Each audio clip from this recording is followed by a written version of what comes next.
તે માં સામું જોઈને એમ કીધું કે માં તારા દીકરા ભીમ જેવો દુનિયામાં કોઈ ઝાડા બળીઓ ખરો કે નહીં.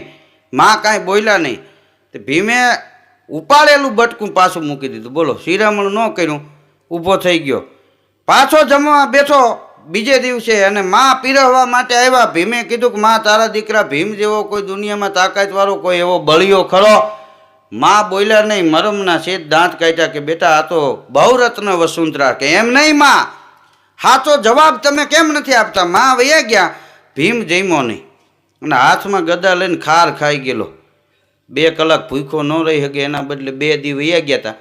પછી બાકી રહે તે ગદા લઈને મીંડો હાલવા ઘણા ગાવનો પંથ કાપી નાખ્યો છે. એ વખતે એની નજર પડીને તો એક જબરજસ્ત મહાકાયાધારી માણસ હૂતેલો. પછી ભીમ ખાર ખાઈ ગયેલો, ડુંગરની આખી ટૂંક ઉપાડી અને ઓલો હૂતો